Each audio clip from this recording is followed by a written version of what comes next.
Excellences, Monsieur le ministre des Affaires économiques et du Développement, Excellences, Monsieur le ministre des Finances, Monsieur le Président de la Cour suprême, Président de la Commission sur la transparence, Monsieur le Procureur général, Monsieur le représentant de l'ambassadeur-chef de délégation de l'Union européenne, Monsieur le Président de l'Ordre national des experts judiciaires, honorables invités, Mesdames et Messieurs. Je suis ravie d'être parmi vous aujourd'hui à l'occasion de la journée d'information et de sensibilisation sur le rôle des experts judiciaires dans la lutte contre la corruption. Permettez-moi tout d'abord de saluer cette initiative louable qui dénote de l'intérêt que porte le ministère de la Justice à la promotion de la transparence dans la gestion des dossiers des justiciables et le rôle que doit jouer l'Ordre national des experts judiciaires. La réforme de la justice engagée démontre que la détermination politique du gouvernement à réaliser une refonte complète du système judiciaire afin d'aplanir les faiblesses actuelles. Cela nécessite un effort commun du pouvoir politique, de l'appareil judiciaire, des ordres judiciaires et de la société civile. Comme vous le savez, la Convention des Nations Unies contre la corruption est entrée en vigueur le 14 décembre 2005 et compte actuellement 155 États parties qui ont convenu de la nécessité d'appuyer la création des conventions des conditions idoines à la bonne gouvernance, à la transparence et à la lutte contre la corruption dans le but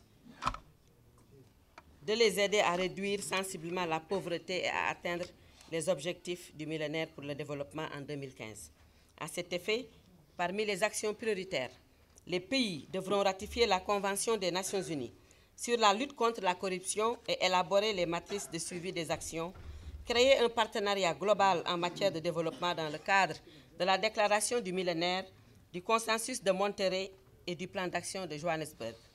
Excellences, Mesdames et Messieurs les ministres, honorables invités, Mesdames et Messieurs, la corruption favorise l'établissement d'un environnement antidémocratique caractérisé par l'érosion des valeurs morales et le manque de respect pour les institutions constitutionnelles et l'autorité. Lorsque les fonds indispensables pour le développement sont détournés par des individus et des institutions corrompues, les personnes pauvres et vulnérables sont privées d'éducation, de soins de santé et d'autres services essentiels. Cela nous interpelle car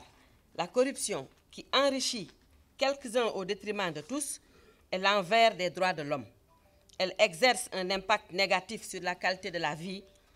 en privant les citoyens de l'accès aux services essentiels tels l'accès au système de santé et aux produits de première nécessité. La lutte contre la corruption représente dès lors un impératif sur la voie de la réalisation du développement durable, dans la mesure où l'amélioration de la gestion des ressources nationales contribuera à accélérer leur réalisation. Excellences, Mesdames et Messieurs les ministres, honorables invités, Mesdames et Messieurs, la lutte contre la corruption appelle, en plus de la volonté du gouvernement, les acteurs du secteur public, le secteur privé, les organisations non gouvernementales, les médias et les citoyens à conjuguer leurs efforts pour lutter contre cette forme de criminalité. Les ordres professionnels ont un rôle vital à jouer dans la mise en œuvre de la Convention des Nations Unies contre la corruption. Ce rôle consiste à faire connaître la Convention aux citoyens, à l'information et à la dénonciation et l'indépendance dans l'exercice des missions ainsi que le traitement des questions liées aux affaires.